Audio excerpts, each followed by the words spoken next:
Good morning, good afternoon, and good evening to wherever you are in the world. Welcome back to RCI TV, and today we're here with yet another one make series with the Ferrari 488 Challenge Evo. Mount Panorama Circuit, also known as Bathurst, tonight playing host to the Ferrari Challenge Cup final round. Technically categorized as a street circuit with the use of public roads up and down the mountain. 174 meters or 571 foot difference between its highest and lowest points, just over 6.2 kilometers in length with 23 individual turns, typically grouped together. I'm John Dalton, your lead commentator. Alongside me, Jesse Lee, and for one last time behind the cameras, Ash Bibby. Welcome, everyone. Hello, John, and welcome everybody at home. This is certainly a race that we all had circled on our calendar. Now, why might that be? It's more than Bathurst just being a destination race. It was because very early on we knew these Ferrari challenge cars around the mountain was always going to be a very difficult but exciting task for the drivers, and exciting for us up here in the booth as well. You add all of that in with a little bit of darkness as well, it just heightens all of the aforementioned excitement, and that is exactly what we expect to have here in this qualifying session. A couple of minutes gone of the 15-minute session. 17 cars have made it here to the finale, 3 of which still have a mathematical chance at winning the championship. More on that we'll show you after the conclusion of qualifying, but John, this is as difficult as a race as it gets. They've been all up and down as far as difficulty in this champ. This one, though, stands alone at the top. This is the hardest challenge today. Yeah, this for sure is. You know, you look back at the calendar, of course, Paul Ricard, nice wide open straight circuit, stretched the legs of the Ferrari nicely. Kyle Lamy, a little bit more tight and technical, but still enough room for errors. And then the Nürburgring, again, a classic modern venue, plenty of runoff area, wide open corners. Monza, lots of straight line, lots of braking zones, nice and simple. Donington Park got a little bit technical last week, of course, but we are here, of course, at the mountain, and it is a very fast, technical, twisty circuit. We've already had drivers complaining that some bumps are upsetting the Ferraris more than a GT3 car would, for example. They're finding new things out about Mount Panorama that they wouldn't normally do, of course, in the GT3 machinery. The 488 Challenge Evo, of course, it's a little bit faster, 670 horsepower compared to the 600 of the GT3 variant. Weighs in a little heavier as well, 1340 kilos versus 1260 kilos. And of course, with the added power, extra bigger brakes essentially on this one to try and stop all of the weight, but then counteracting that, reduced aerodynamics. So it's a very different car to drive to a GT3 machine. It's almost seen as a stepping stone, a feeder series, if you like, into the GT3 realm. And of course, the GT2 cars doing very similar jobs in the latest DLC. Lots of times across the line so far. Nico Kumpu at the head of the field. 2-minute 3.7 is the time to beat. Andy Boardman, next closest rival, and Klaus Neiring, the nearest championship rival, down in third. I've been watching some practice, Jesse, and these guys are very, very close indeed. Even with Christian Lindgren, the kind of outsider, if you like, in tonight's race. Mathematically, could, of course, win overall honours, but it's going to be a very big ask, and the luck of the gods is going to have to go the way of the Swede tonight if he wants to do just that. Yeah, you were showing me what they were doing in the pre-practice server, and then again, of course, we saw what happened in actual practice, and it's actually quite remarkable. There's no give up between those 3 drivers, Kumpu, Neiring, and of course Lindgren. They were all quite close in several of the sessions, less than 1/10 separating the 3 of them. Nobody has given up in this entire championship. They're not going to start here. Kumpu fires the opening shot, a 2-minute 3.790. That's kind of a slower GT3 lap that they've managed to run here early in this session. And we'll see just how much they are able to improve over the course of this qualifying session. I imagine there's a little bit more time in it for some of the competitors. Certainly a couple of drivers have yet to set a comparable time. We'll see them improve as well. Boardman currently P2, the Greased Weasel number 69. They're less than a tenth off of Kumpu right now. Andy Boardman, another driver, looking strong in practice, John. Yeah, Boardman always kind of, that little bit of a dark horse, isn't he? He's had some rotten luck throughout the season this time by, normally finishing quite high up. I mean, currently in championship standings, he is in 4th overall. 194 points to his name so far, but first round Jesse Lee at Paul Ricard, if you cast your mind back, a DNF for Andy Boardman, which of course netted 0 points for his championship race. So it's what could have been had Paul Ricard gone slightly different. Maybe if he got back into it and tried to reclaim some of those points, could he have been a little bit closer to Christian Lindgren. Of course, Tom Shipston is just behind him, with Joe Dauber just behind Tom Shipston as well. So we've almost got a battle of the Brits in their nationalities, of course, on the website. Lots of Scandinavian towards the top, and then 3 Brits underneath, and then a nice mix down the table as we go. Angela Scotti fan already in the chat, cheering them on in the Transferrari number 32.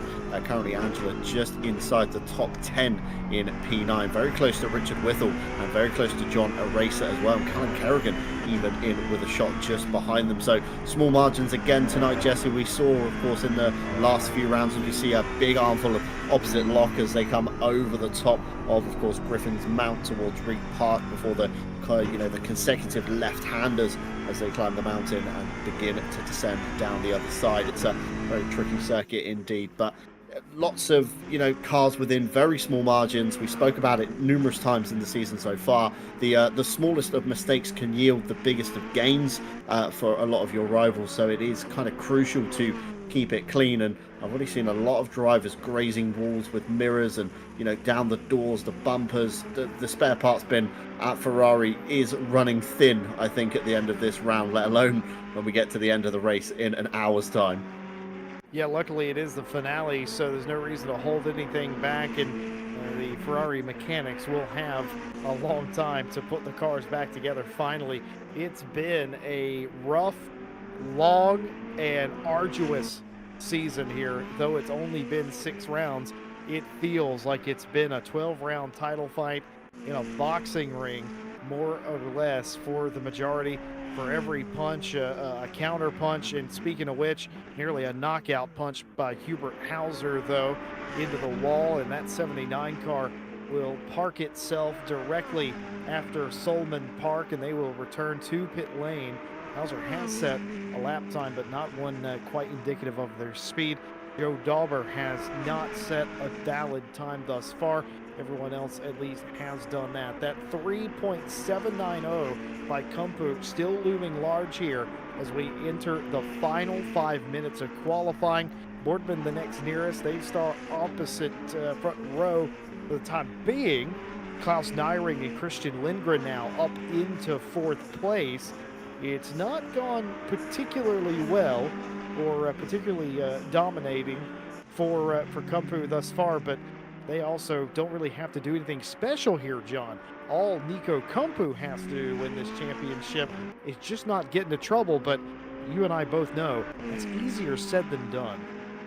Yeah, much easier said than done. Last week, cast your mind back to Donington, the absolute rotten race that Klaus Nyring had, of course, being headed off at the top of the hill, turn 7 into the gravel. That became the downfall, essentially, and then aggressively trying to drive back through the field, netted some more trouble on his way back through, and just didn't quite get the result that he probably hoped he would get from Donington Park. So, anything can happen, like we say, and especially at Mount Panorama. It only takes, a couple of mil difference each side of the circuit.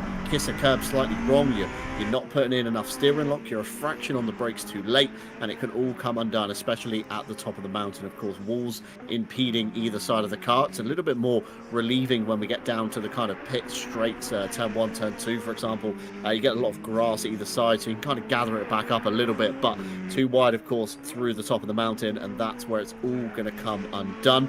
And if you cast your mind back to World Tour, when we had such a dominant performance from Crazy File Racing in their race. And then, of course, we got to the end. They tripped up a lap back marker, and SPHE Motorsports stole the win from under them. So, again, this is a very unpredictable circuit. Absolutely anything can happen. And with just over 3.5 minutes of qualifying, this pole position is still not settled. I think Andy Boardman or Nico Kumpu has an answer for Klaus Neiring. Christian Lindgren was looking very fast, like you say, in the pre-practice. So could he be the one that takes the pole position honours? For now, it's Andy Boardman with a 2-minute 3.390 to the top of the board, ahead of Neiring, ahead of Kumpu, and ahead of Lindgren. So all to play for. Just over 3 minutes, Jesse. Can any of the Scandinavians have an answer for Andy Boardman?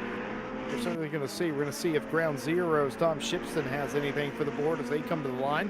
And that was an improvement, a 204.477. And that keeps them in 7th for the time being. Klaus Neiring, currently 2nd place now, is into the pit lane. They're reloading. So is Mike Redford, or maybe not, as Mike Redford has joined us in the chat saying, not even going to try and outdo that lap. My hands are hurting already. Folks, if you've not been with us in the championship thus far and you're kind of curious why we're a little bit concerned about the track and the cars and a little bit more than normal, and why we keep referring to this as difficult, let us just sort of explain a little bit. This is not a GT3 car. This is not even a GT2 car. This is a Ferrari Challenge car.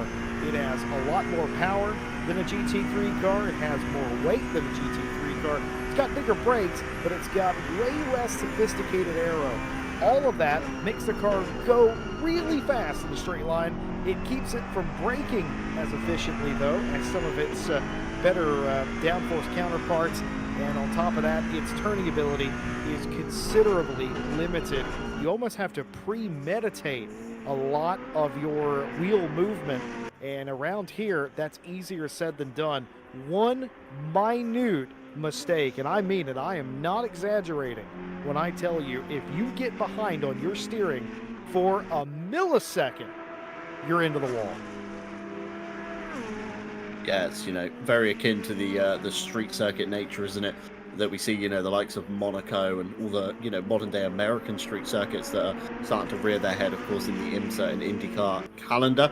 Joe Dorber there, a flash of the lights to Hubert Halzer after running slightly wide towards the end of their lap, coming down into the chase, and Joe Dorber will be the next car across the line to set his time.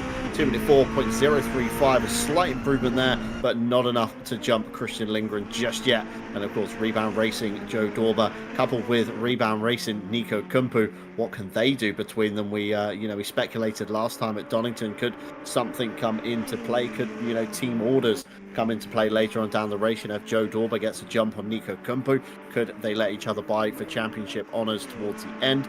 Time will tell on that one. And our very own RCI Les Stevenson still in the grid, still chipping away at lap time here, 204.510, last time by a 204.6, so he's still got a little bit of time to improve. Not too much to gain there, Jesse. If you look, of course, Angela Scotti and Tom Shipston, very small margin ahead, but John Aracer equally as close behind. So Les is going to be in this awkward 3 or 4 way fight, I think, when the green flag drops, if the pace stays the same between these four.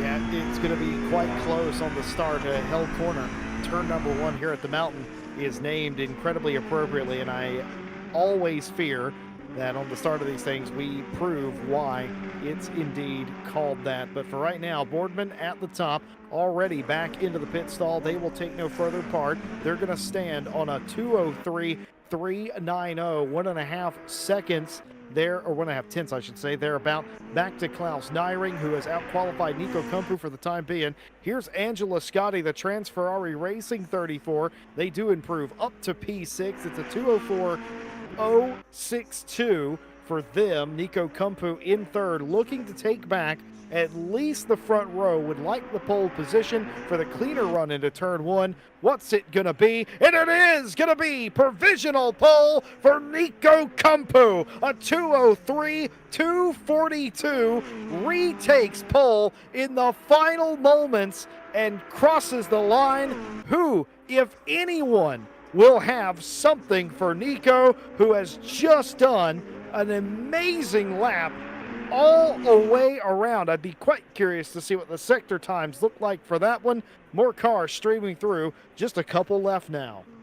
Yeah, absolutely fastest lap so far across all of the practice and qualifying sessions. Just going back over the screenshots we sent earlier, Jesse. 2:04.257 was the fastest time in the pre-practice server, and Nico's just going to smash that out of the water by a whole second. But this man here, Klaus Nyring, of course, the next nearest championship rival, Andy Boardman, with a buffer in the Greased Weasel car, and Klaus Nyring comes down the pit lane. He'll take no further part on this lap, so that's going to cement Nico Kumpu into the pole. We've got a couple more cars still bounding around on their laps. We've got Marco Fucuscio about to cross the line just ahead. No further improvement for him. And lastly, but no means least, Richard Whittle for Whittle's Withers in the 9:57. No improvement there either. Slight improvement, I think, on lap time, but not good enough for a position. And there you have it, Jesse. There's an answer to your question. Again, not one driver getting all three fastest sectors.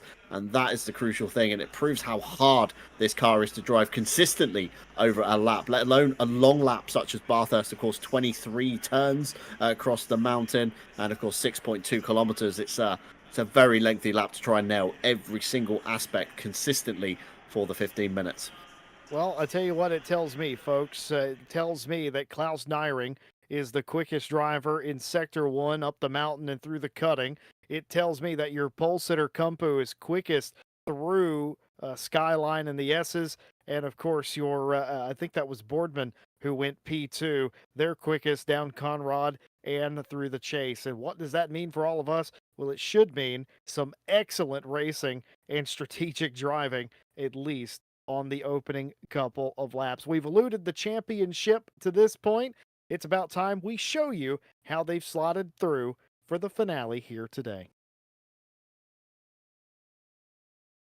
Yeah, absolutely. So still wide open, as we said earlier on in the broadcast. At the head for so far, Nico Kumpu with 295 points. Klaus Nyring, next nearest rival, with 283. We then got Christian Lindgren on 249. Battle of the Brits between Andy Boardman, Tom Shipston, and Joe Dorber, 194, 188, and 174 between those guys. John Aracer in the middle, 163, with Les Stevenson behind him on 129. Just 2 points behind Angela Scotti, and just behind those as well, Vossi Tigris with 111 points. Rounds out your top 10. Moving on to page 2, of course, Nicholas Nordquist with 106 points, Azure Goat with 102, Christian Clipper with 95, and Mike Redford on 87. Richard Whittle on 69, just ahead of Theobald Roskam on 64. Marco Fucuscio tied with Carlos Calatayud on 61. Unfortunately, no Carlos here tonight, so that settles that fight, I believe. Kevin Boss, he's in the chat with us. Welcome along. Thank you for dropping in, Kevin, on 59 points. And Callum Kerrigan predicting a swift retirement on 48 points. Rounds out your top 20 so far. Moving on to, of course, the third page, Hubert Hauser on 44 points, Martin Foster on 37, and Keith Whittle on 20. And everybody else, Jesse, has signed out and will take no further part. We started off with 39 sign-ups. Round 1 netted 35 cars on the grid, and we're down to 17. So I think that's, again, proving of how tricky this car is to truly master and truly get an enjoyable experience out of. Mike Redford in the chat kind of comparing this car to a go-kart. As soon as you hit a bump, it really unsettles, and it's just not a pleasant ride once you do hit those bumps. So smooth, flat tracks is, crucial to what these cars want. And I think Paul Ricard kind of lulled the drivers almost into a false sense of security. And here we are at, of course, Bathurst, maybe one of the most bouncy tracks other than Alton Park, potentially, you could argue, within ACC. And for one last time, we are going to go on this grid walk. Of course, we've got Nico Kumpu at the head, Andy Boardman alongside. Klaus Nyring will essentially get the inside line into turn 1 over Christian Lindgren. That's another car you've got to watch out for this time. By, of course, Joe Dorber, the teammate of Nico Kumpu, just behind the championship rivals. Could he start hassling them into a mistake over the next hour or so? And, of course, Angela Scotti alongside him in the number 34. We then got Christian Clipper, a late gainer in qualifying. He was just outside the top 10, managed to fire a lap in towards the end. Puts himself in P7 alongside Mike Redford, RCI regular here with us always on a Monday, always puts on a good show. The best of luck to him. And somewhere where we weren't expecting Tom Shipston to be, that's P9. That's slightly out of position for the Ground Zero Racing number 60. And alongside him, the number 46 of Les Stevenson. It's going to be crucial to keep your eye on the liveries as we go down the grid, because we're not going to see an awful lot once we come out of the floodlit zone and head up the mountain. Of course, John Aracer in the 699. Alongside him, Richard Whittle in the 957. Just behind him as well, Callum Kerrigan in the number 28. That's a very distinct livery, should be very easy to spot out at a distance. And alongside him, Keith Whittle in the number 157. Lights are on, engines are fired, and we are getting ready for the formation lap. Marco Fucuscio in the number 20. And then we've got Vossi Tigris in the number 15, before at the back of the field, lastly but no means least, Hubert Hauser in the number 79. And I think some drivers, Jesse, are going to be very thankful that this is the last round tonight. Others maybe weirdly going to start missing this car, who knows, but it's provided for some excellent racing, and it's probably been one of the most fun championships, I'd say, we have run here at RCI.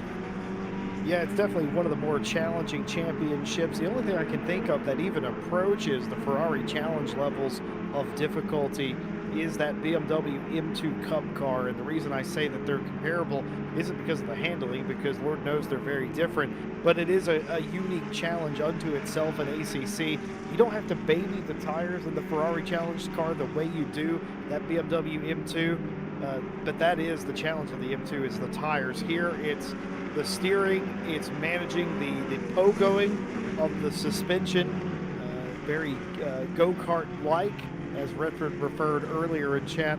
And for those reasons, those are some of the more difficult cars to get your head around. In a weird way, it is it's almost like the Porsche, the original Porsche Cup car, was a little bit of both of those cars combined. But I digress. 17 cars here about to do battle for one final time in the Ferrari Challenge season.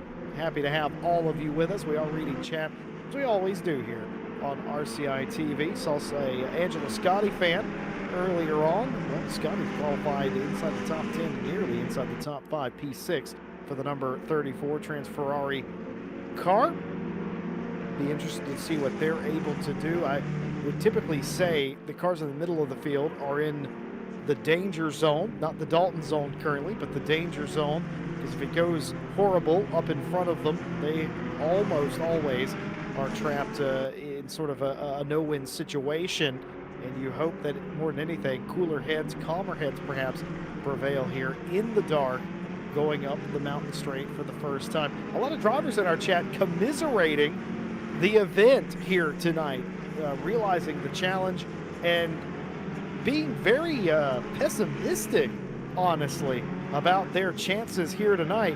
Drivers, have a little faith in yourself. Goodness gracious, you've made it 5 rounds at this point. Have a little bit more faith. Good luck to you all anyway. 3-time Night Owl champs joined us. Is that a Jesse Lee? Is that a 3-time Night Owl champion? You bet it is. We've got Callum Kerrigan, of course, being horrible about their chances tonight.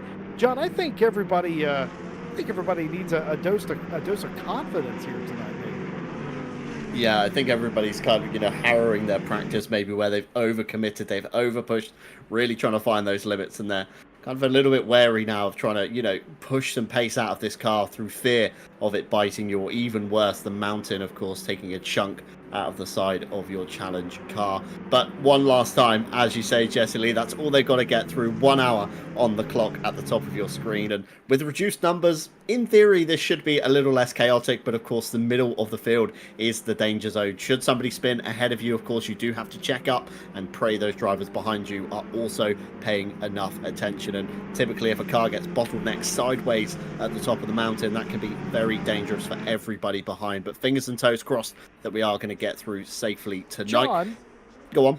who's your money on? We got to do it for the final We race have of the the final season. time. Nico Kumpu's on pole. Klaus Nyring has a legit shot of winning this. Lindgren an outside shot. Who's your money on not only for the race but the championship?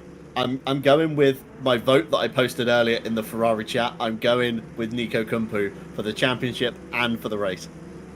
Nico Kumpu. I'm going to take Klaus Nyring in that case. Nobody taking the dark horse of Lindgren. I'm going to take Nyring. I think Kumpu has issues. I think Nyring goes through and wins this in the final round. Our broadcast producer, Ash Bibby, has picked Lindgren for the outside chance. Once again, thank you to Ash Bibby for the gifted membership to Jay Bubbins. Ooh, for confidence indeed. John Dalton, final race of the season, buddy. Take us away.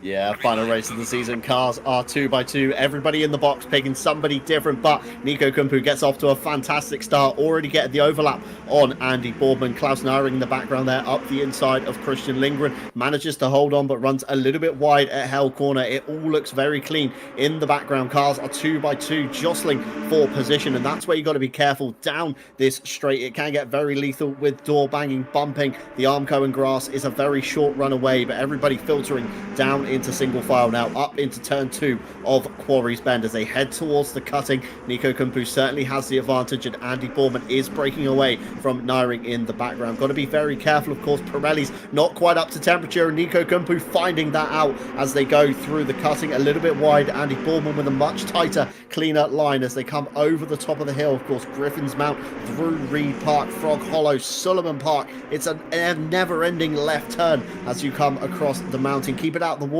on the right-hand side for the first time, firing the car through McPhillamy towards Skyline. Now, the tricky section, of course, the right left as you drop down, drop away from the circuit. This is where all the descending happens. It's going to be very hard on the brakes and the tyres on this early stage of the race. Everybody through relatively cleanly towards the Forest Elbow they go, of course, at turn 18 and 19. Again, it's a tricky corner to get right. Too close to the wall on the inside, you detriment yourself. Too close to the wall on the outside, you hamper yourself as we now run down the Conrod Straight for the first time. 7 gears, of course, in the challenge car. Every single RPM being used as they accelerate down the hill, up the other side, over the rise, under the Pirelli boarding, and now towards the chase. Turns 20, 21, and 22. Just look at the bumps as Klaus Nyring there over them. Christian Lindgren has managed to find his way through into P3 as they come in towards the chase, down towards Murray's Corner for the first time. It's all relatively clean, Jesse Lee.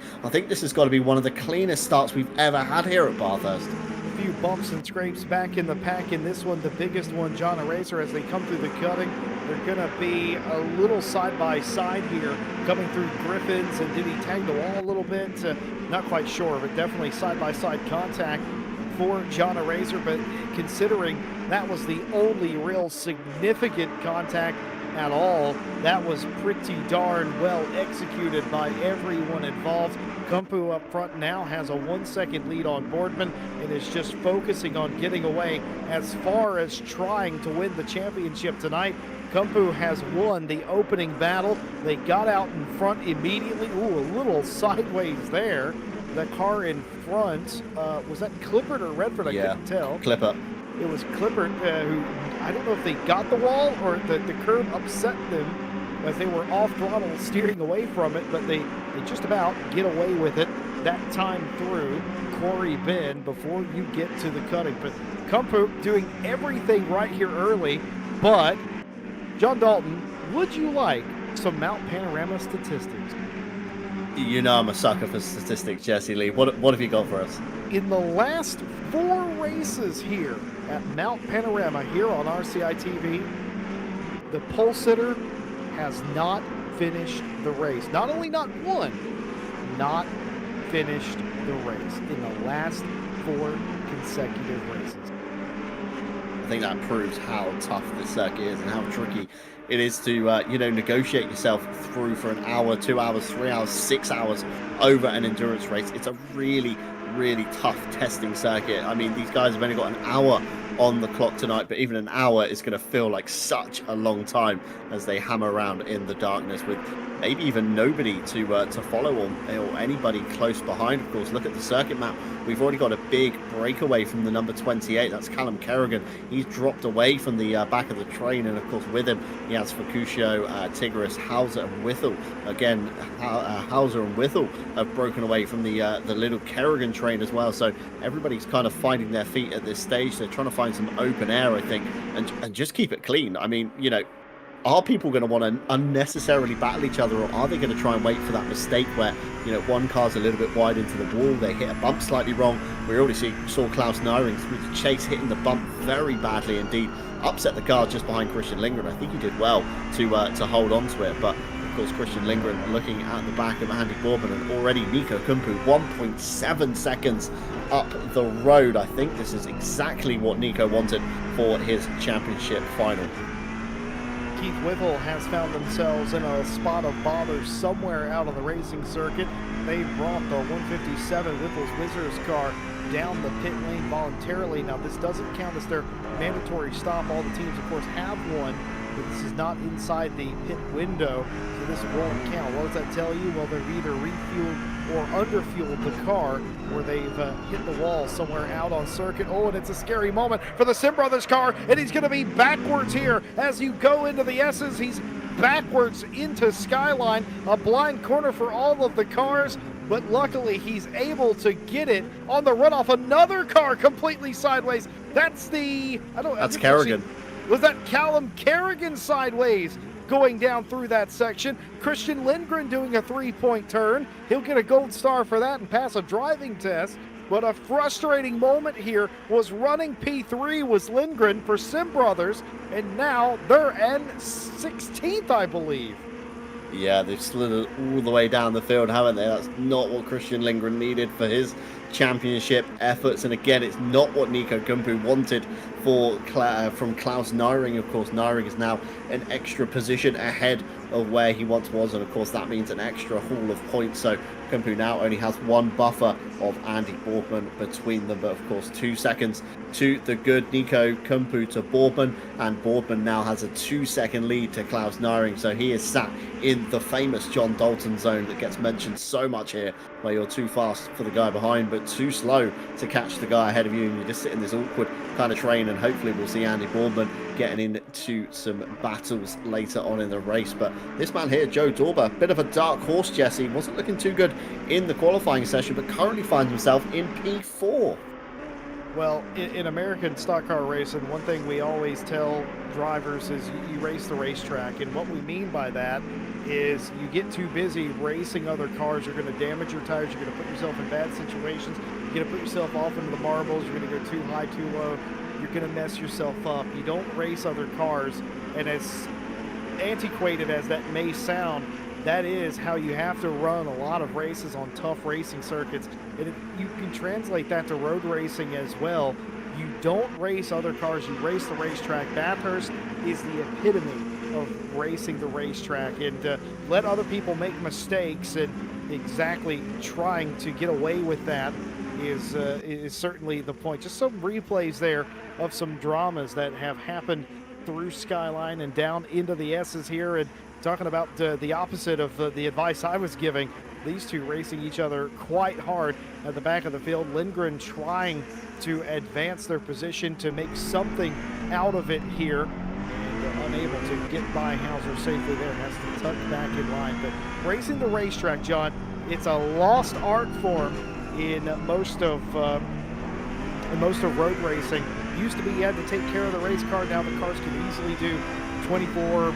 Sometimes they argue 48 hours without any sort of mechanical hiccup, and you're out there in attack mode all the time. But still, in these cars here, I reckon you have to race the racetrack.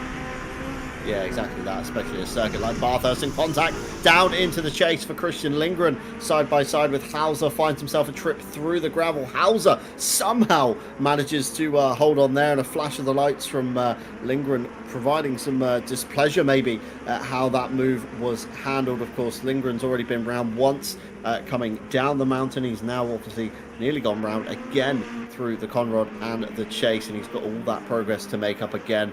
And it's not raining here at Mount Panorama. Just want to kind of touch on Christian Lingman's wiper. That has been on since the spin as he came down through Skyline and the S's. So I can only assume, Jesse, he's done the mad panic hands and slapped a few buttons on the way around as he's tried to catch the car. Yeah, it certainly can happen, especially if you have like a Formula rim or a rim with a bunch of buttons on it. Whenever you're trying to grab the car, or maybe you're just shifting through the gears and you put your hands in a different place because you're reversing the car. You're doing a whole bunch of different things that you normally wouldn't do. Sometimes you hit some of the buttons. I won't name the driver, but I was racing in an RCI race some time ago, and our team had a little bit of issue. We got backwards, and then all of a sudden the headlights on the car were completely gone, and the driver in the car, that wasn't me at the time, only realized that the lights weren't on until they got half a lap in after they recovered from the spin. Adrenaline being what it is in a racing situation, realized, oh yeah, I don't have my lights on. It's getting quite dark here. How'd that happen? Turned them off in the process of recovering the race car. Joe Dauber only trying to recover third place here. The Rebound Racing 777 has not allowed Klaus to get any sort of distance on them. Nico Kumpu enjoys a 2.3 second lead over Boardman, and it's 1.6 seconds back to this fight for third currently. Angela Scotti now qualified in sixth place, bumped them all the way up into fifth place now. Top five, just missed it in quali, but now they've got it on the racetrack. That number 34, Tom Shipston, a little bit behind all those battles. Shipston trying to work their way up the order. John, you mentioned the Ground Zero car a little bit out of position from where we had expected Tom to qualify. Well, he's trying to make it up on the track here, trying to make it around John Racer for 8. Yeah, of course, we're normally used to seeing Tom Shipston a little bit further up the field, kind of in the Angela Scotti territory at the moment, just inside or outside the top 5. So a few more positions to gain in where I'd like to see Tom. Of course, Tom Shipston, a kind of late adopter, should we say, to RCI with the Ground Zero Racing brand. Found his way in through the British Masters series definitely a few seasons ago now on that one. Entered in the silver category, ended up winning overall, and has since found his feet kind of, climbing his ranks through the pro series again immediately. I think the following season he was in pro. He, stuck it to a few of the pro guys, some big names in RCI that we expected to easily be able to dispatch of Tom Shipston, but he proved them wrong, and of course went on to do very well indeed with us here. And if you want to do what Tom's done, of course you can head on over to the website. That's racerci.com, where you can get involved in any of our events at any time, day or night. If you're feeling a little bit bored and think, you know what, I want to sign up to an ACC event on X day, what's RCI got? We have a full calendar breakdown on there as well, so you can see exactly what date begins which championship. And of course this week we're still fairly chock-a-block, should we say, on our schedule. Wednesday, of course, we've still got the midweek Masters. That's reaching its conclusion at the Temple of Speed, also known as Monza. Marco Badowski leading this man here, Tom Shipston, and Azure go in pro, with Keith Whittle leading Bernardo Teixeira and Jordan Bubbins in AM. Thursday, we're heading back iRacing, of course, with the IMSA Season 1 series, with Watkins Glen playing host to round 4. Kreistek leads Felipe and Sindelar in GTP. Zuzak leads Hyler and Dijkstra in LMP2. And Jean-Jacques leads Dalzal and Rowe in GTD. So championship fairly open in that one. Still lots of drivers switching about round after round. Friday, of course, is our brand new GT2 championship. That will continue as well, with Mazzano playing host to round 3. Noah Bierbach leading Joe Dorber and Andy Boardman. Again, two names that we're seeing here tonight in pro. Peter Varga leading Stefano Ricciardo, and Gworf Fox in silver as well. So that's completely changed around in silver. Saturday Night Owl Season 17 is still open for sign-ups, and that begins this Saturday. No pre-qualifying for this one, but we do reserve the right to move drivers where we feel is necessary. 25-second fixed pit stop times and 60-minute races, with the final race being 90 minutes in length.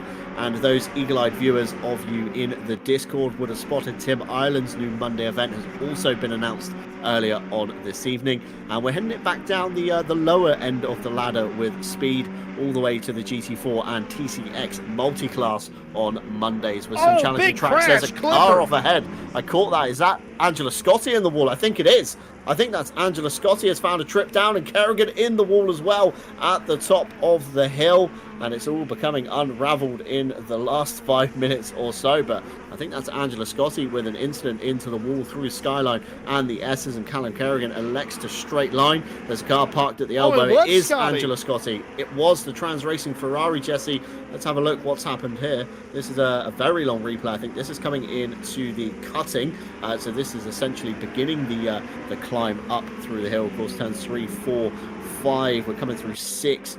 Then we enter the Reed Park section 7 and 8 before dropping down, of course, into Suleiman Park, looking relatively clean. A slight tap of the brakes as they come through, and then we head, of course, to McPhillamy Park.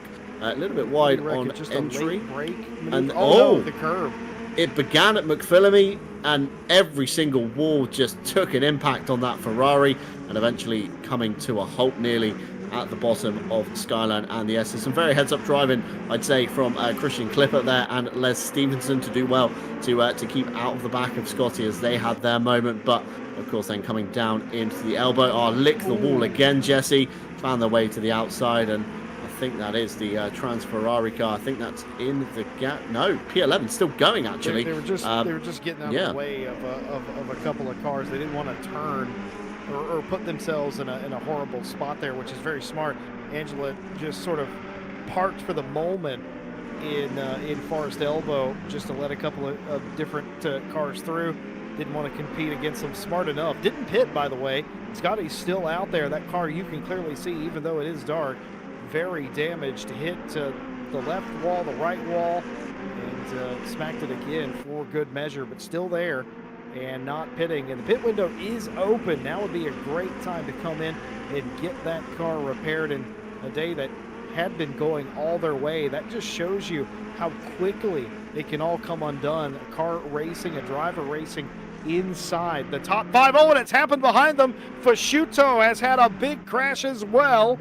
And here comes Fasciuto again sideways. Oh, my, no, that wasn't Fasciuto that had that incident. I have no idea what car that was behind Scotty that had that crash. I definitely saw a car fully sideways there, Jesse. Definitely did, but it wasn't this red Ferrari for Boris Sim Racing, though. Could it be Callum Kerrigan, maybe? Just in the background? It might have He's been had a few Callum moments. a lap down. Yeah, Callum Kerrigan looks about in the right area, I'd say. It was about the right colour car as well. It was a bluey kind of coloured car, and I'm not sure if that car's crabbing or whether it's my eyes or the camera angle or the dark. Something doesn't look right on that Ferrari, though. No, it's definitely crabbing. That's suspension damage on that car. You got to be careful here, coming through the chase, not to lose control of it. That definitely looks odd. I thought Callum Kerrigan might have been a lap down, but they're not currently versus the cars that they're racing against. Scotty has brought the Trans Ferrari car into the pit lane. Callum Kerrigan does not, and they keep going. Does that car look right to you? It looked better on the pit straight there than it did coming down Conrad, but still very strange indeed. And just as I was saying, once again, begs repeating. That's how quickly it can all come undone. And if it can happen to a driver in the top 5, it can happen to a driver at the back half of the field. It can happen to anyone at any time, especially in a pack of cars like this. John Eraser leads Shipston, leads Redford and Richard Whittle. All of these cars in a line, all the racing for 7. And it's so easy if you hyper-focus in on the car in front of you to lose your braking point, to go over a curb incorrectly and end up in the wall as well. Yeah, absolutely. So it's, you almost get zoned out, don't you? Just following the taillights of another car ahead, and before you know it, you've made a slight mistake, and that's it. It's all over. But really looking relatively calm so far now. All the action has died down. What I was saying before everything kicked off, Jesse, of course, Tim Ireland's new Monday calendar Not sure what's happened here. I think we've got a few technical difficulties going on. But Tim Island's Monday new calendar, of course, has been announced on the website. We've got some challenging tracks with GT4 and TCX multi-class. So traffic management is going to be crucial. Calendar kicks off March 4th. That's a Monday at Red Bull Ring for round 1. There's no pre-qualifying once again. So a simple sign-up is all we want from you guys. And we will, of course, do the rest. Just, of course, bear with us while we do get back with the action here tonight. A quick thank you to, of course, all of our partners. AK Esports, of course, a leading Italian company in esports management and organization across the world.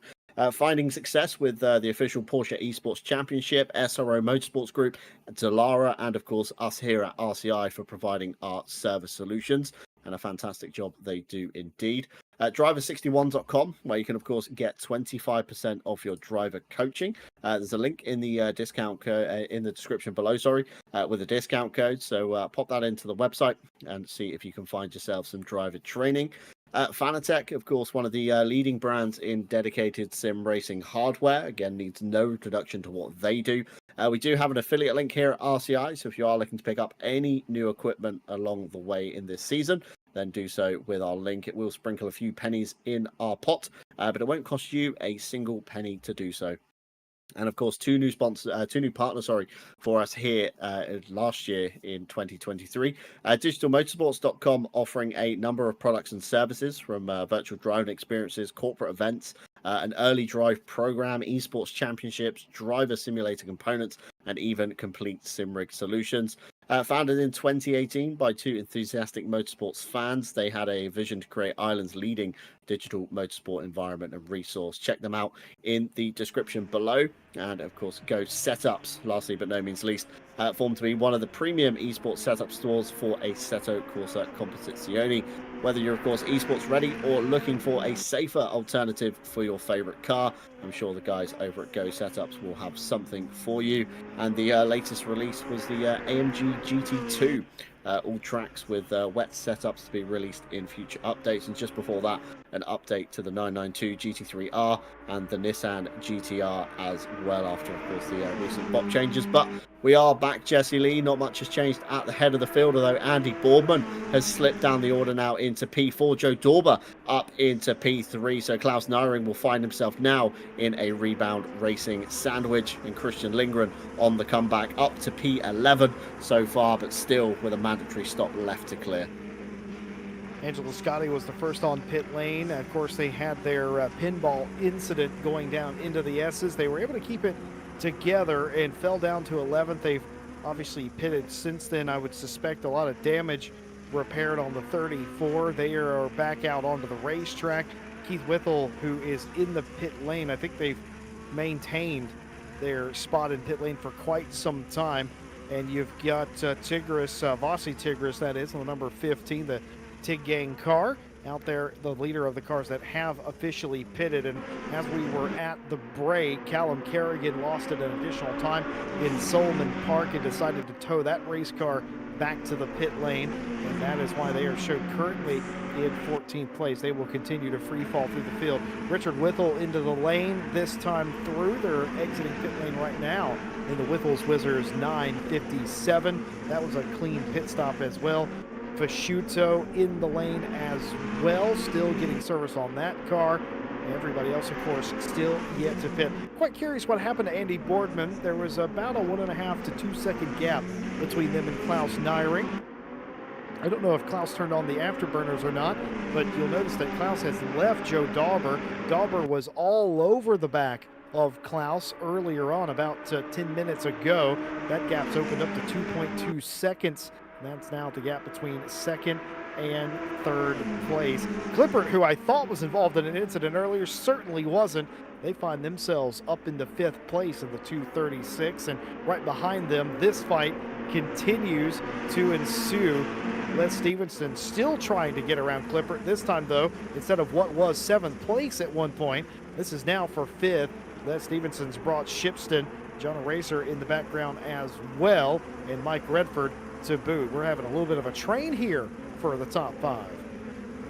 Yeah, we typically see it, don't we, in the one-make series where we have this little train forming. A mistake there from Clipper out of Hell Corner. That's going to allow Les Stevenson the much better run up Mountain Straight towards, of course, the second turn of Quarry. And Christian Clipper doesn't fight it. He knows it's happened, pulls in behind Les, has a little look into Quarry, but of course not quite close enough with the hampered run out of Hell Corner. And that's Les Stevenson now up into P5 and Christian Clipper down into P6. But you've got to be careful, like you say, Jesse, you've got that train impeding in the background with Tom Shipston, the captain, at the head of it, bringing with him, of course, John Eraser and Mike Redford. And before you know it, I think Christian Lindgren is going to be involved in this one as well. Les Stevenson with a TV cam full of Christian Clipper's Ferrari as he comes over the mountain. But you've got to keep your eyes out of the windscreen. You've got to focus on your next apex. Of course, everything's so dark here at Bathurst. Some very little floodlighting, of course, for the fans at the top of the hill. Other than that, though, not much light at all, and you rely solely on what you can see through your car's headlights. Of course, as we come down the hill, it gets very dark through the trees, and of course down the Comrade Straight is nearly pitch black as we begin the descent, of course, down into the elbow. Got to be very careful. Les Stevenson with a big armful of lock there. Looks like Christian Clipper much faster through the elbow, and of course the slipstream now from Christian Clipper in the number 236. Can Les fend him off down into the chase? Of course, you've got to be very careful going side by side. We've already seen one car fall victim of Hauser and Lindgren when they tried it, and the number 79 at the top of the mountain showing a yellow flag. That's Hubert Hauser around for some reason. Christian Clipper not being able to make use of the slipstream to get alongside Les Stevenson. They will remain line of stern, but in the background it looks like they're now beginning to pull away from Tom Shipston and the train that's coming. So Les and Christian just have to work together, Jesse, to pull clear. Otherwise, if they start squabbling, they're going to find themselves very shortly in a 4 or 5 way fight for what is essentially P5. And Mike Redford says, no thank you, I will be coming down the pit lane. Mike Redford in the 95 into pit lane, this time by at the 34.5-minute mark. Meanwhile, Hubert Hauser nursing some kind of injury there, Jesse. The headlight flickering on the front of that Ferrari. That's had a huge lick into the wall. It was around the top of the hill at Griffin's Mount Reed Park area, turn 6, turn 7, as you come over the rise with a BP banner on the left, and that is not an easy car to drive into the wall at the elbow, and he's just going to have to try and nurse it down the straight. Look at the track map, though. Lots of clear air around him, Jesse. Should be okay to get back to the pit lane before he causes too much trouble for anyone coming behind. Yeah, Hubert Hauser started to lose it in Griffin's Mount. He came to rest in Reed Park there. He must have been somewhere off of the racing line because a couple of cars came up to him, including Richard Whittle, and they were not impeded at all. So I imagine Hauser was up near a barrier or got that car in a position to let traffic through. Of course, the subsequent accident, just insult to injury after the initial incident, has probably damaged this car significantly and hindered its ability to brake and even to see through appropriately as well, with all the scratched up marks on the Lexan windshield that you can see clearly coming into the pit lane. Hadn't done his mandatory stop anyway, but certainly needs to now, and you can see that steering should not be, I'm obviously stating the obvious here, folks, that should not be at 90 degrees. It is at 90 degrees. That can only be one thing: severe suspension damage. That's going to take some time in pit lane to fix. Now, top 9 cars have yet to pit. We can scratch Andy Boardman off that list. Qualified and ran P2 early. They're coming down pit lane now. The Grease Weasel 69 is the first to blink of the cars inside the top 5. Clippert, who has lost a couple of positions now. Tom Shipston able to get around Clippert in that last lap. Clippert has decided to bring the 236 down pit lane as well. Nico Kumpu continues to lead and enjoys a fairly safe gap out in front. It was 4.4 seconds a lap or so ago. It's under 4 seconds now. If I'm Nico Kumpu, do I start to worry a little bit, John, that Klaus Nyring might have a little better car than me, and there's a little bit too much time left on that clock? Yeah, it's a little bit of a mind game, isn't it, at this stage, Jesse? Do you push on and think, you know what, I'm going to try and extend this gap out. I'm going to try and find some, even more clear air than what I've already got between myself and Nyring, and risk pushing yourself into a mistake? Or do you, of course, try and hold a steady pace, you know, almost play a mind game with Nyring, make him think that he's catching you, and he begins to push on harder, and then he makes the mistake. You know, it's all very, very tricky here at Mount Panorama, because you can do absolutely anything to, you know, confuse your rival a little bit in the true pace that you do, of course, have. So I think if I was Nico Kumpu, you just got to stay consistent, focus on the job at hand. You've had a great start already, and already pulls out a good lead across the top of the mountain. 4.3 seconds to the good now Nico Kumpu on Klaus Nyring, and all the meanwhile Angelo Scotti back from the pit stop, hustling the back of, I think that's Tom Shipston's car, although isn't for position. Shipston, yeah, it's definitely Shipston. Shipston all the way up in P5 at the moment, so Angelo Scotti probably going to be using the kind of toe that Shipston's giving off as he comes down into the chase. Of course, Vossi Tigris there, it's kind of sat in no man's land at the moment, Jesse. Down in P13, going to net a good haul of points for their championship. Of course, that's the next nearest rival now to Angelo Scotti. They will find their way up into P12, jumping for Cusho in the pit lane, so of course more time to be gained there. But Angelo Scotti is the next car that Tigris has to worry about. Of course, if Scotti works with Shipston, Shipston is down the lane this time by, along with Nyring and Dorber as well. So Scotti is now released into free air. So Scotty's definitely got to get the hammer down, as we see Mike Redford now licking the wall as he comes out of the elbow. There's going to be a lot of mirror parts being raided at the Maranello parts bin on Monday. Yeah, there's going to be a lot of panels that need to be fixed here as well, as Klaus Nyring comes down and into the pit lane. Joe Dauber follows him in, thinking that's a good idea. Tom Shipston has made excellent headway, as you just pointed out a moment ago. They have also come down pit lane here, nearing or almost exactly at the halfway point in the race. That's pretty standard. We've seen that pretty much all season long. The lead group of cars, or cars that were unaffected by early drama, coming in very, very early on. Typically, we've had a couple of drivers go very long. Most of those drivers that are in today's race that would typically go long have come in quite early, I assume, mostly down to damage. And this is how it's all shaken out. The top four have yet to complete their mandatory stop. They've got 14 minutes, as you can see in the top middle of your screen, to get that stop done, so no immediate danger or concern. I'm curious, though, this time through, does the Nico Kumpu car, the 256, come in? Yes, he does. Nico Kumpu is down the lane, and that is a direct response, of course, to Klaus Nyring coming in and undercutting him a lap ago. Yeah, of course, there's a little bit of strategy involved here, isn't there? And again, this is going to prove who's done their practice down pit lane. It's been a very weird championship, with some races being decided in the lane. I'm not sure what it is about these challenge cars, whether they're hard to line up on the markings for the pit stop. We know ACC can be a little bit finicky trying to find that sweet spot, as Mike Redford gets so close to the inside walls coming down Skyline, riding on board with him in the passenger cam. It's really give you the aspect of you know, what these drivers are up against at the moment. And such a rocket ship of a car, 670 horsepower, reduced aero, bigger brakes. It's a, you know, it's a big old machine to try and tame down the hill. And in response, of course, John Eraser, Christian Lindgren now down the lane. That's going to allow Les Stevenson temporarily, I think, to take over the lead of the race. The number 46 should, in theory, go to the head of the field if he's close enough on the track map, as Nico Kumpu gets off the jacks and out of the lane. Of course, the number 46 way up to the top of the mountain. Nico Kumpu will retain P2. Just trying to spot out where Klaus Nyring is, just behind him on the circuit map. But it looks like Kumpu has had a much better stop in comparison, I would say, although lane times looking very similar on my end, Jesse Lee. Both drivers taking a 1 minute 6.3 for Kumpu, a 1 minute 6.4 for Nyring, but definitely looks like Nyring has lost out some in the pit stops. They may have done.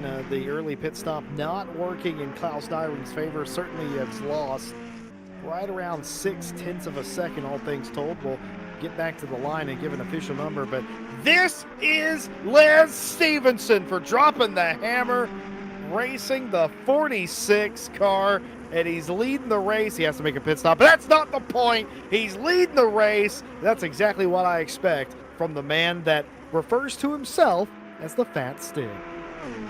Yeah, absolutely. Les Stevenson, a great guy all round. I mean, met him in real life myself, and yeah, really nice guy, really fair, and did me a favour. So I certainly owe this man a favour or two. It's a shame we can't get rid of that one mandatory pit stop that he has against his name and allow him a race win here at Bathurst this evening. But does have to come down the lane at some point, and of course that should be It's not now, in the next though, few because laps he's or so. It's keeping not going. now. He's still pushing on. He wants to savour this race lead that little bit longer from Nico Kumper and, of course, Klaus Nyring.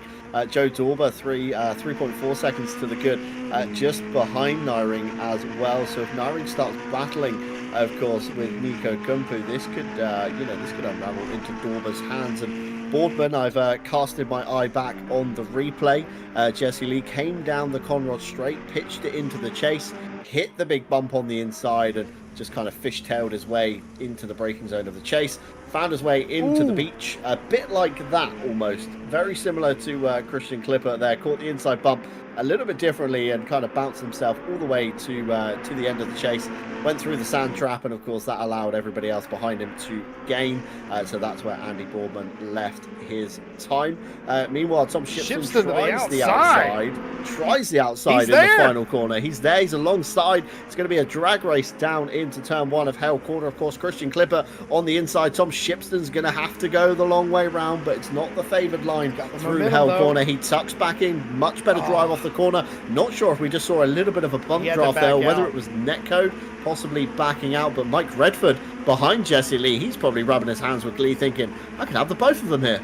Yeah, Mike Redford saying, go on, do it, do the unthinkable thing, do the unmentionable thing, and I'll just slip right past, or at least that's always the plan. These drivers here have not put a foot wrong thus far, but they're trying to get it done. Clippert has nailed the pit stop and has reversed some of the damage done. Remember, they were running as high as 5th was Clippert. They were demoted down to 7th in the sequence of pit stops, though. They've got 6th place back. And oh, by the way, we thought that Klaus Nyring took a net loss there on the pit stop, and they may have done, but on the out lap and the subsequent lap that followed, Klaus Nyring has now got that gap to 3.3 seconds. The last time through the sector marker, it was a little bit closer than that. He's now lost a tenth or two, has Klaus, and now it's going back to 4.1. So I wonder if maybe that's just Nico being better at one end of the track and Klaus being better at the other, that the gap is going in and out, yin and yanging as it would do. Les Stevenson into the pit lane, and that will complete the pit cycle here tonight. And we didn't have a pit road incident or speeding penalty at all tonight. If you're wondering, that is as long as Les doesn't get one.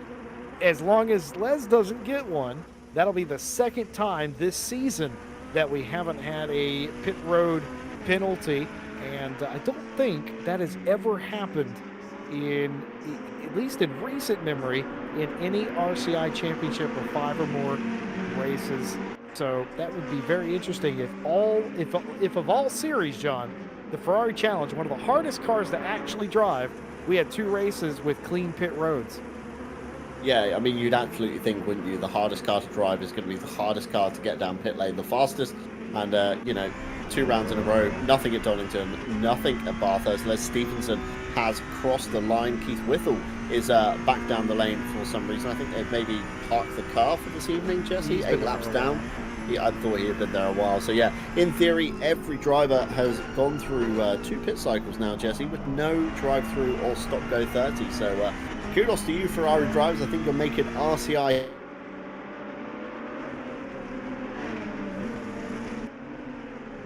now, keeping him ever so slightly at bay as they come up the hill through the cutting. Of course, Christian Clipper 17.4 seconds to the good behind Andy Boardman. Once again, Andy Boardman almost in the John Dalton zone, and Tom Shipster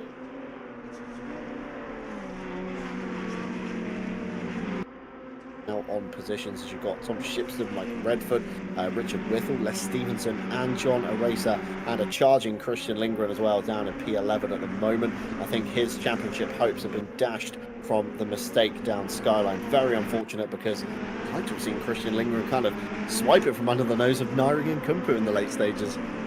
Would have been nice. What wasn't nice was the pit stop for Les Stevenson, the drop in the Hammer car, now back to 9th. That car was fighting for a potentially top 5 spot prior to the stops, but now they are in 9th place.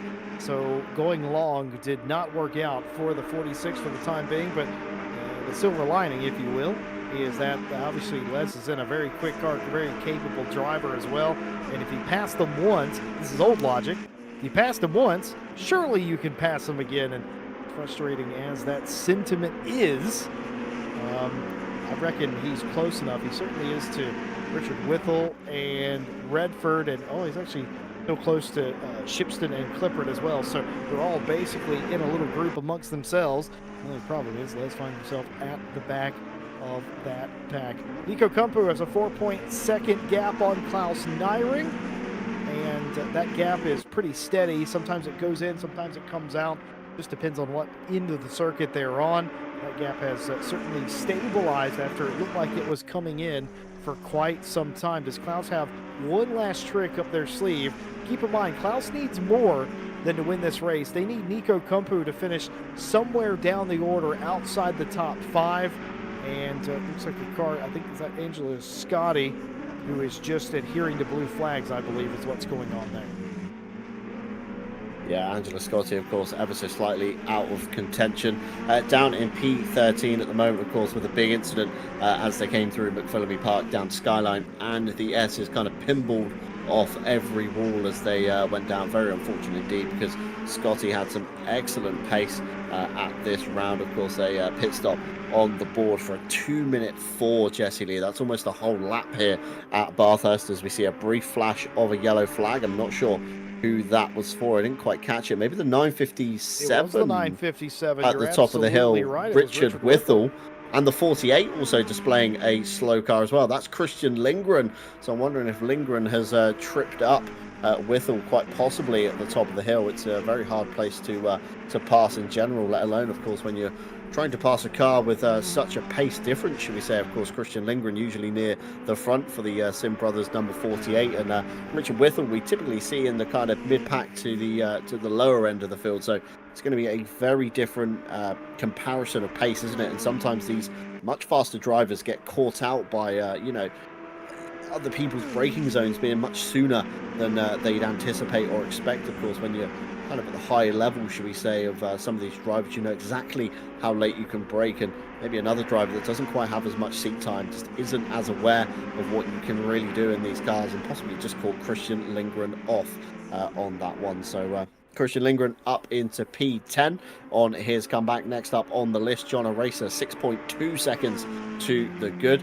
And Marco Fucuscio is in the kind of back end of the field at the moment. Hubert Hauser is his rival behind, but he's got a big train of cars impending on him any given moment now. So it's going to be blue flags ahoy for Marco Fucuscio very soon. Next up the road, of course, Angela Scotti in the 34. They're just coming through McPhillamy Park, so that's going to be a big ask for Fucuscio. That's 19, nearly 20 seconds to the good there. And Vossi Tigris again in no man's land, Jesse. Look how idyllic that is going down into the chase. Nobody ahead, nobody behind, chilling down in P12. One of the Whittles, Richard Whittle, the next car ahead of you, he's all the way up at the top of the cutting. Turn kind of 4, just climbing the mountain now. So Vossi Tigris firmly, I would say, in the John Dalton zone right now. No, Vossi Tigris is not the John Dalton zone. Vossi Tigris is on the John Dalton planet. Absolutely nowhere around any other driver, and that's unfortunate because you're not racing anybody, but that's almost a sigh of relief because, again, you're not racing anybody. A lap or so ago, Klaus Nyring made a big mistake, lost several seconds, and put himself right into the clutches of Joe Dauber, who was within a second. Klaus Nyring, whatever happened to that car, I don't think they hit the wall. I just think they had a moment, if you will. They've been able to regroup in that 23 and start to drive away from Dauber and even catch back Nico Kumpu ever so slightly out in front. Nico looking like your champion-elect here today. They ticked all the boxes. They got it done in practice. They had to be somewhat confident. They, on the final lap of qualifying, put in the best time. They drove away from the start. They've not made a mistake thus far. They've only got to survive these 17 minutes. And folks, I'm going to tell you from experience, these final 17 minutes feel like an absolute eternity. All you're doing is trying not to make mistakes all of a sudden the car feels different. You start questioning your braking points. You start questioning everything. You're worried about catching lap traffic, despite the fact that there's none in front. Every corner becomes more challenging, and you keep looking up at that clock, and it's ticking away, but it just feels like it's going slower than it naturally would be. Clipper back in P5 after the pit stop cycle. Tom Shipston's caught all the way back up. Mike Redford just off behind them. Maybe has bigger things to worry about. That's a charging Les Stevenson, who lost all those positions on the pit stop sequence. And of course, we saw what happened to the driver who was up in front of all of them a little bit ago, falling down the order just a little bit. Richard Whittle in tow, and that has allowed Les Stevenson to gain a spot here. Remember, they came out 9th. They're currently in 8th, pounding Redford. They're all about to be together again, all fighting over a top 5 spot. Top 5 spot fight with 15 minutes left to go in the race. Something poetic, something symmetrical about that. Joe Dauber is very close to entering the John Dalton zone. We'll call it the Joe Dalton zone here. He can still see Klaus Neiring, but he's not catching him anymore. Of course, Neiring had that little bit of an incident. John, do you get superstitious at all with your sim racing? I know some drivers, they don't like drivers that, or other people that wish them good luck or say, oh, you've got this in the bag, or nothing's going to possibly go wrong. How superstitious are you? Yeah, it's one of them, isn't it? I mean, when somebody says, you know, you've got this, nothing's going to go wrong, good luck.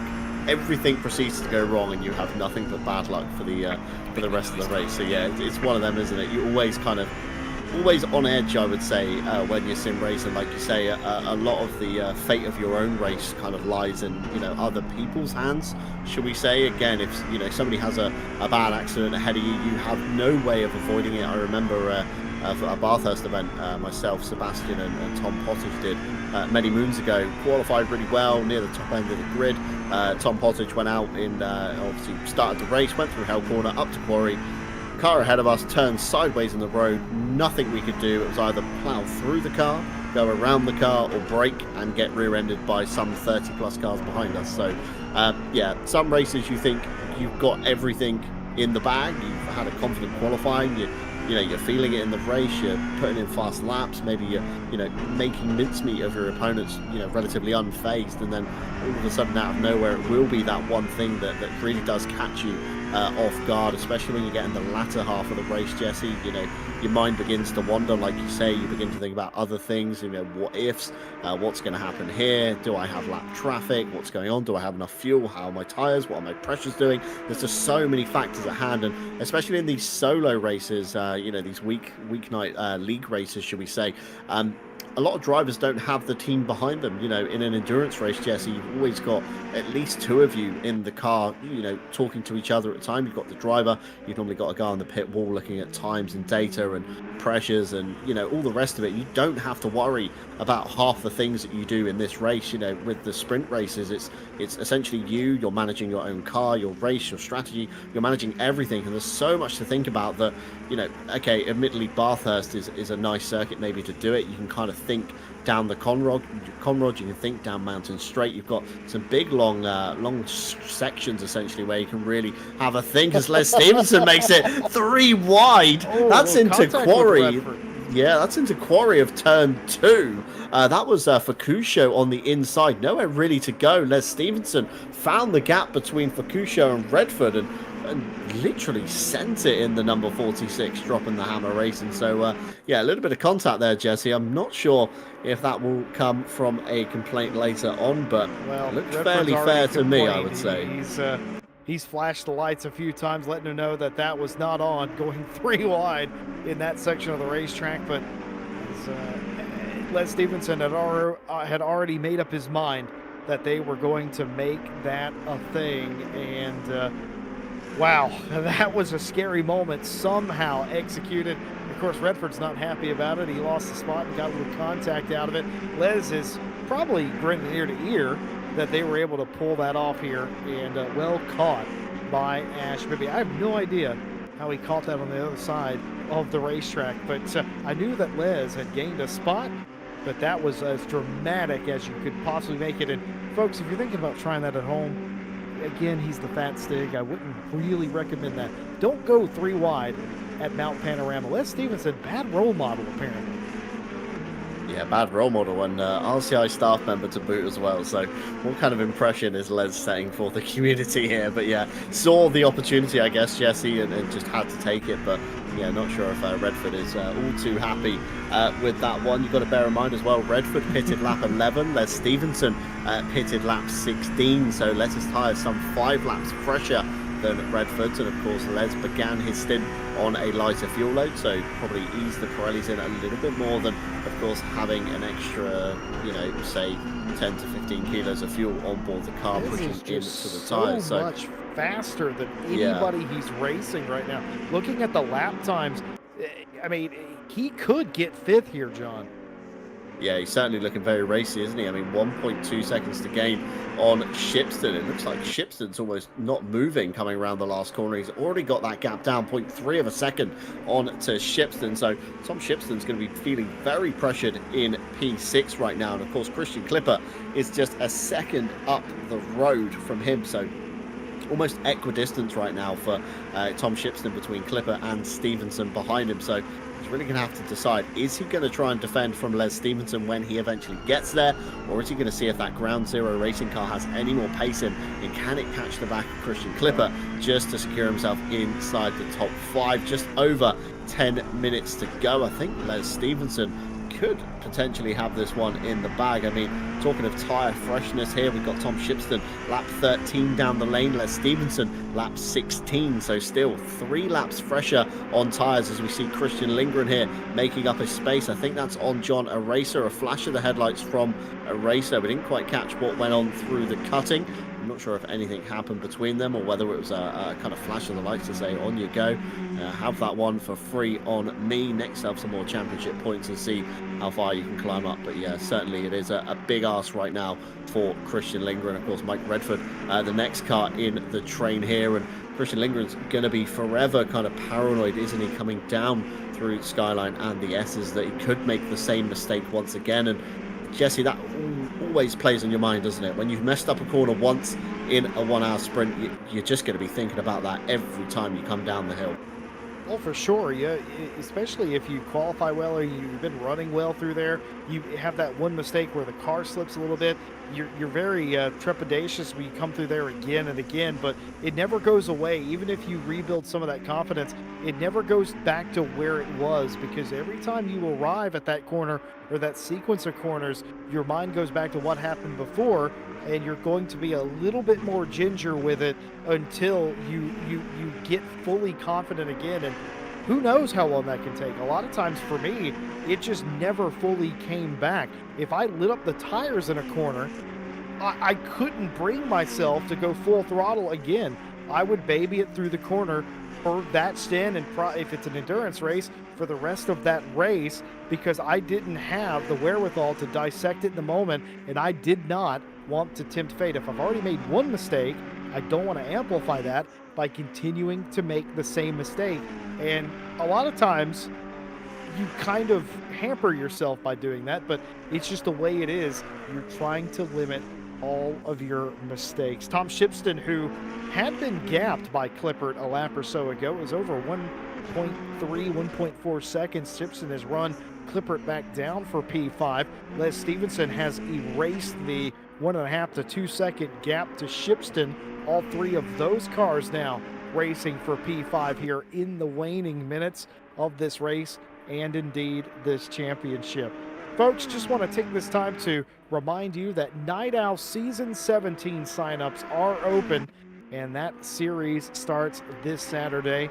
Myself and Ted Edwards with you on the call of that championship, and it is Night Owl as you would expect. Service resumed will be at Suzuka for round number 1, and if you haven't signed up yet, still time to get it done, of course. iRacing back on the channel this Thursday, the continuation of the Midweek Masters Championship.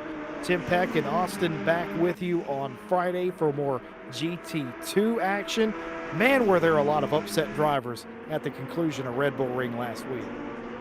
Yeah, I saw a little bit of chat back and forth in the Discord about that one, but yeah, certainly a good championship to get yourselves involved in. If you have recently picked up the GT2 DLC or acquired yourself a key from a famous influencer stroke streamer in the community, I've seen a few giveaways going on across the Twitterverse and the Twitches and the YouTubes and all that jazz.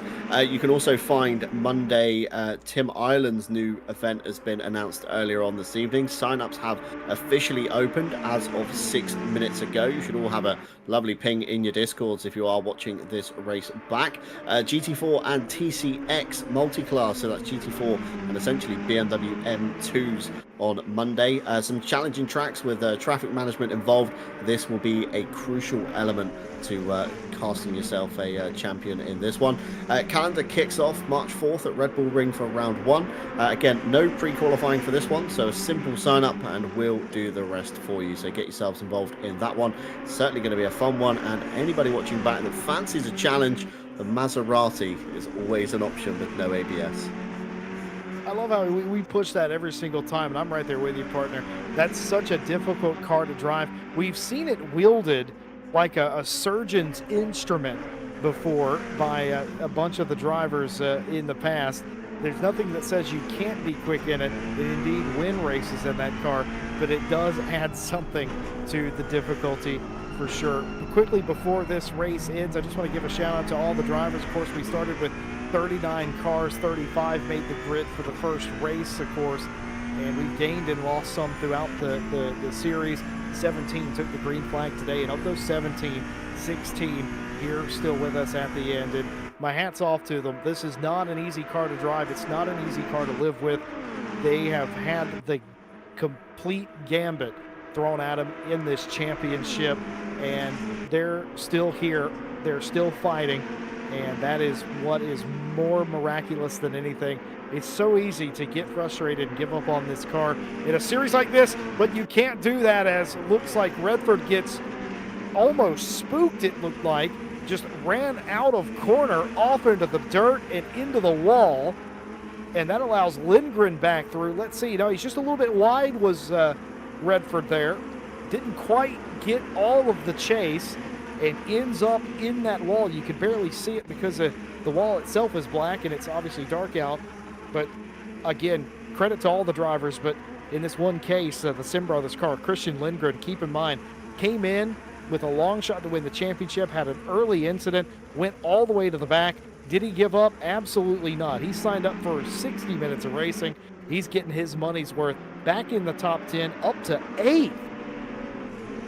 Yeah, great comeback drive, isn't it? From the mistake down, the Skyline S is there. I think Redford, yeah, like you say, just didn't get it hooked in quite enough coming out of the chase to the right-hand side, and of course with the reduced aero, Jesse, we keep saying about it, it's so hard to get that car to change direction last minute, and unfortunately the curb was impeding with the grass, and that's where Redford found himself. But no harm, no foul, a little bit of time lost, a little bit of damage there, and John Racer will now be the next car to try and chase Redford down, although just over 3 minutes on the clock. Looking at where Nico Kumpu is at the moment, he's just coming around the last corner across the start-finish line, so in theory 2 more laps to go. It'll be this one and 1 more after before we see the checkered flag. So Mike Redford here has a little bit of a big ask, especially with John Racer. Looks very fast across the top of the mountain, Jesse. Yep, certainly does. Everybody's still fighting here, and that's sort of the spirit of this championship, is you just don't give up. You don't know what's going to happen to the other drivers. You keep fighting for whatever you think you can fight for, and we see that spirit in other series, but in this one it sort of it takes on a little extra meaning unto itself, and see a lot of comeback drives in this series, and today absolutely no difference. Final couple of minutes, a lap and a half left to go. A final thank you to Ash Bibby, who not only for the membership gifted to Bubbins today, his continued partnership and sponsorship of several of the RCI events going on. He actually helped come up with this series, and it must have inspired him to the point where he became an event manager of his own. That's what you get on the Friday series. Him and Kevin Boss cooking up the GT2 champs for the moment. And I've got a sneak peek of what's coming up after this for Friday as well. Can't talk about it here too much, but it's going to be quite spicy indeed. So shout out and appreciate it. And of course, everybody in chat as well for hanging out with us all season long here on Monday. John and I, we get an extra little kick out of reading all of your messages, relaying that information, and some of the things that we can't repeat on the stream, we still enjoy that as well. We have a laugh unto ourselves. All of you in chat make it extra special for us here in the booth. So thank you for joining us as well this season. Yeah, absolutely. So I mean, it's a wonderful thing, isn't it? Sharing the hobby you love with others from around the world, and that's the thing that brings us all together at the end of the day here at RCI. And of course, it's why you maybe elect to race here, maybe you like the broadcast, you like the community, or you just like racing amongst your friends in friendly league races. We've currently got a poll going on as well on the who will choose GM2, who will choose GT4. Of course, the next event from Tim Ireland being cooked up is GT4 and TCX multi-class. So yeah, a lot of drivers torn between choosing the M2, which seems to be a bit of a favourite, Jesse. I didn't realise there was this much love for the M2 competition in ACC, but apparently so. There were some changes to the M4 GT4 as well. So if you are looking to still pick the Bavarian mark, but maybe you don't want to pick the M2, the M4 is of course an option. Any madmen out there, of course, you've got the option of the Maserati as Nico Kumpu grazes the wall across the top of the mountain. I think he's just about got away with this one, Jesse. Of course, in the dying moments, steering wheel still looks straight coming over McPhillamy Park, of course, down towards Skyline and the S's. Yeah, car still looks relatively untouched, but yeah, definitely another hand dipped in the Maranello parts bin at the end of the race, and a few drivers probably thankful that they can retire from the 488 and probably never touch it again. Of course, with the extra added GT2 cars in the game now, there's plenty of choice should you want to choose something other than a GT3 or a GT4. So yeah, it's going to be an interesting one. Like you say, of course, the event to replace the Friday being cooked up by Ash Bibby again it's going to be a good one. I've seen it behind the scenes. It looks very good, and it's going to be one of those no one's interesting ever done ones. it in the history no of one's ever ACC. done it. Yeah, I can't say I've seen it. I can't No. say I've seen it. It's a very odd choice, but I mean, if it works, it's going to provide some fantastic racing. But fantastic racing is exactly what this man here has done. Nico Kumpu in the number 256, rebound racing. Across the line he goes. He will take the victory at the final round here at Mount Panorama and take overall championship honours from this man here, Klaus Nyring. Put up a valiant effort, but unfortunately just was not enough to change the Flying Finn's path. Joe Dorber across the line just behind in the 777, and Andy Boorman somewhere in the background there. He is coming over the line just before him though. Vossi Tigris down in P12. Andy Boorman to the line in the 69. Greased Weasel Racing, what could have been. We've got a car off at the chase into the side of Christian Clipper. That's Tom Shipston. Les Stevenson, Here comes he's Les. going to capitalise. Here comes the fat stick through at the last moment under the Liqui Moly bridge, and Les Stevenson will take P5. Jesse Lee, completely out of nowhere. We said anything can happen here tonight, and that's exactly what has happened in the dying moments of this race. Tom Shipston into the side of Clipper. Clipper manages to hold on to 6th, losing a position, but Shipston down into P7. Christian Lindgren managed a valiant P8. Mike Redford P9. John Eraser just behind him in P10, so Redford managed to fend off Eraser. And lastly, but no means least, Richard Whittle, of course, for the Whittle's Wizards, the number 957. He will cross the line in P11. So all bar 2 drivers in the form of Kerrigan and Whittle finishing tonight. And for the first time in a long time, Jesse Lee, all of the drivers fitting on one single scroll of the board. But what a fantastic race, and what a fantastic ending. Les Stevenson, P5, Jesse Lee. Where did that come from? Well, that all came from contact between Clippert and Shipston. I imagine they got into each other in the chase. Les Stevenson was 1.1 seconds on the white flag lap behind them, so it wasn't really a factor. He needed something to happen in front, and it did. Clippert and Shipston get together. I don't know what manner of drama that started out, but we saw the end result. Les Stevenson gets all the way back to P5. He was ninth after his late pit stop, and he still gets back to fifth. Joe Dauber, who we thought qualified a little bit lower out of position, that 777 able to rebound in the race, no pun intended, and gets third place. That's more like the Joe Dauber that we know. Klaus Nyring kept Nico Kumpu company and honest all season long. Mad respect to Klaus Nyring in the number 23, but Nico Kumpu deserves all the plaudits. What a championship. Never had breathing room till the last, and somehow never broke under the pressure. Nico Kumpu is your Ferrari Challenge champion. Yeah, fantastic scenes, isn't it? Towards the end of the race. It's one makes series, Jesse. It always proves for some fantastic racing through the whole calendar, not just round one. It kind of continues on down the latter half of the championship. I mean, certain drivers start off a lot stronger in the chosen car than others, and again, you then see others slightly work their way back through the championship as they put more seat time in, they get more accustomed to the car, and they find out all the strengths and weaknesses along the way. But I do believe we may have the final championship standings waiting in the wings. Tim Ireland, fastest finger first on uploading the results tonight, of course, pending any stewards' inquiries, but I can't imagine there's going to be too many of them. Nico Kumpu, your reigning champion for Monday's Ferrari Challenge Cup, at the top with 367 points. Klaus Nyring kept him honest, like you say, Jesse Lee, just behind on 341.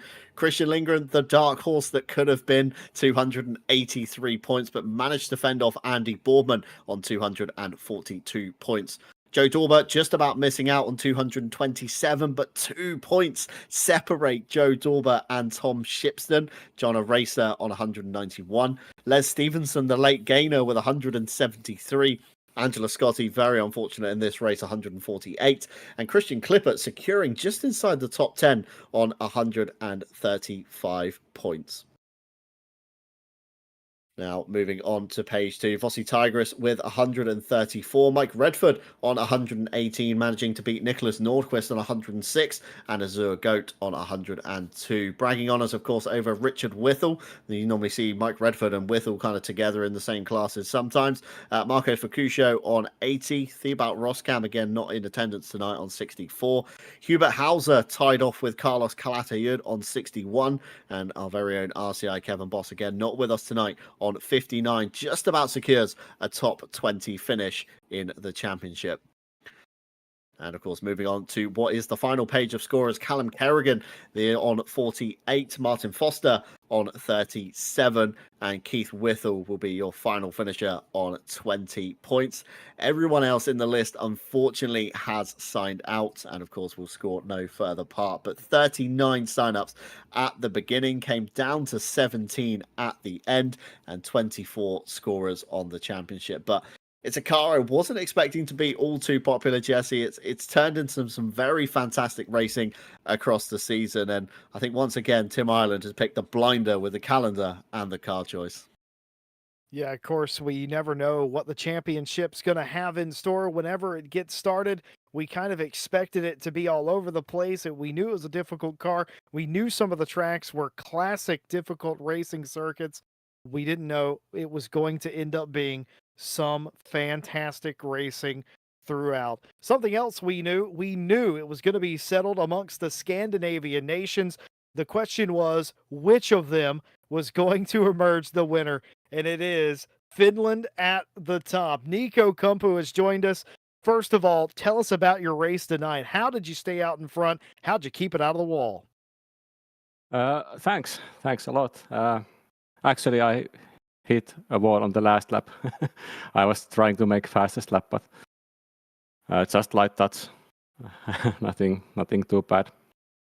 I think it came down to like finding the confidence in the car in this track. It was very difficult car jumping all around in the skyline. If you go too fast, the car takes off and you have to cut the chicane. and try to keep it straight. Just great race. You raced all season long with Klaus Neiring, toe-to-toe, sometimes fender-to-fender. In the end, you come out on top after a brilliant season, though. What was the difference between the two of you in the end? Obviously the points, but you just had that extra edge. What was that? I think consistency is one thing. Maybe Klaus had bad luck, at least in Donington he had bad luck. Maybe Christian Lindgren also had some bad luck. I had like one of the best seasons regarding to luck, having luck. No unfortunate accidents or contacts. So it was very clean season for me, and just could drive the car consistently. Whenever And of course, the team, Rebound Racing, we did some teamwork, making the setups, and that also helped a lot. Whenever you signed up for the championship, which is crazy enough, did you have any ideas, any preconceived notions that you were going to be fighting for the title, or was that something that you get a couple of rounds in and you realize, oh, I'm pretty good at this? I didn't know how fast I would be against other guys in this car, but I think was it first or second race, and then I noticed that I'm quite fast in this car. So then it was just